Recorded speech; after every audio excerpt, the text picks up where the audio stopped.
Café com leitura. Hoje, no Evangelho de Lucas, nós vamos ler o capítulo de número 21 deste livro belíssimo e que entra numa reta final agora. No Evangelho de Lucas 21, Jesus já está em Jerusalém. Jerusalém é uma grande cidade, na época uma grande metrópole, cheia de comércio. Lá estava o poder secular, o poder religioso. E Jesus chega nessa cidade então e vai ao templo.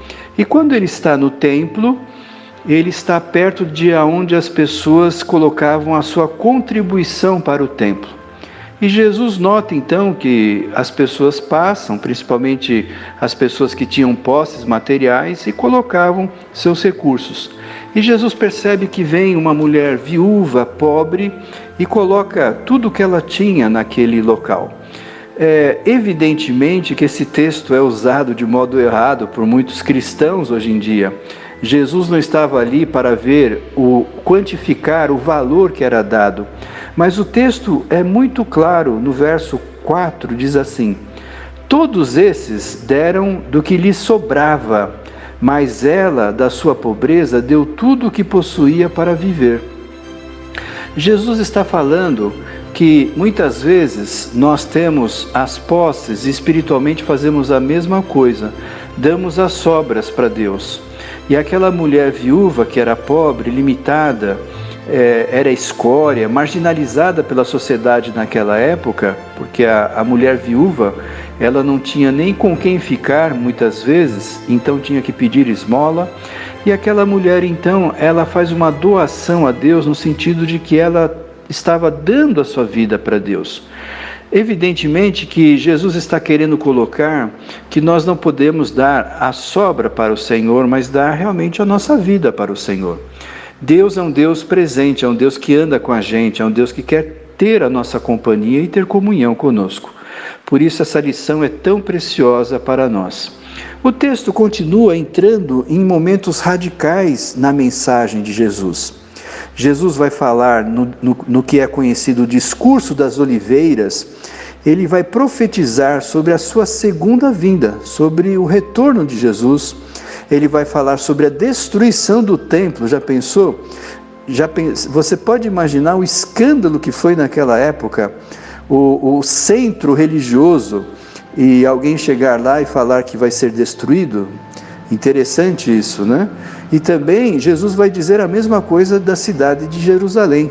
E que aconteceu, ambos, o templo e a cidade de Jerusalém, foram destruídos por volta do ano 70 depois de Cristo.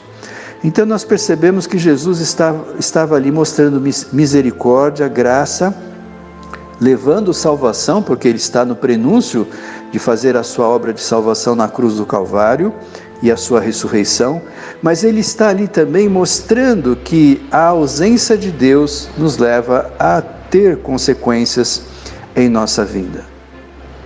Então nós percebemos que Jesus explica para os seus apóstolos o conceito de seu retorno, e para onde nós sabemos que no final ele vai subir aos céus, e ele está declarando que ele retornará para nós, o que nós consideramos a segunda vinda de Cristo.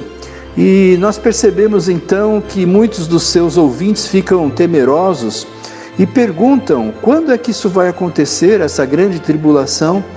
E Jesus novamente fala sobre a figueira, agora não da figueira sem frutos, a figueira estéril, como nós vimos anteriormente, mas agora a figueira que dá frutos. E a gente deve perceber, do mesmo modo que uma árvore vai dando seus frutos, então existem etapas, também do mesmo modo nós devemos perceber aquilo que Deus está fazendo no mundo hoje e nós nos prepararmos para isso, porque um dia, conforme diz o texto de Lucas, Jesus vai voltar.